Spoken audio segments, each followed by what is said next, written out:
जंगल में एक लंबू नाम का जिराफ रहता था। उसकी गर्दन बहुत लंबी थी और सब जानवर उसकी गर्दन को देखकर हंसते थे। अरे लंबू, तुम्हारा सिर तो आसमान में है, बंदर चिढ़ाता। तुम्हें नीचे का कुछ दिखता भी है क्या? खरगोश मजाक करता। लंबू उदास हो जाता लेकिन कुछ नहीं कहता। वह चुपचाप अपने पत्ते खाता और अकेला रहता। एक दिन जंगल में बहुत तेज बारिश हुई। बारिश के साथ आंधी भी आए और एक चिड़िया का घोंसला पेड़ के ऊंचे हिस्से में फंस गया। चिड़िया रो रही थी, उसका बच्चा घोंसले में था लेकिन नीचे गिरने वाला था। तभी लंबू आया। उसकी लंबी गर्दन की वजह से वह बिना चढ़े ही पेड़ के ऊपर तक पहुंच गया।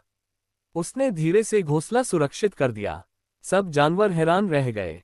अब सब जानवर बोले, अरे, लंबू की लंबी गर्दन तो सबसे बड़ी ताकत है।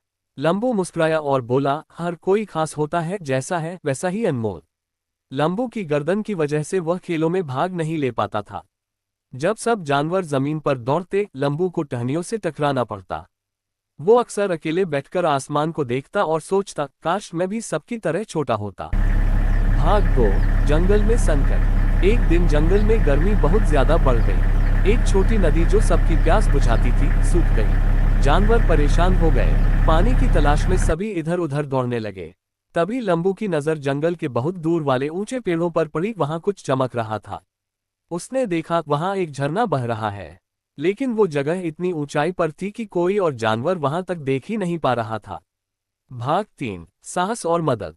लंबू ने दौड़कर सबको बताया, मैंने पानी देखा है, चलो मेरे पीछे। सब जानवर हैरान रह गए, क्या ये सच कह रहा है? लेकिन उन्हें कोई और रास्ता भी नहीं दिख रहा था। सब लंबू के साथ चल पड़े। ऊबड़ खाबड़ रास्तों पर लंबू सबसे आगे था। अपनी लंबी गर्दन से वो रास्ता देखता और सबको बचाता। आखिरकार वे झरने तक पहुंच गए और सबकी जान बच गई। भाग 4, लंबू बना जंगल का हीरो। अब कोई भी लंबू की गर्दन का मजाक नहीं उड़ाता।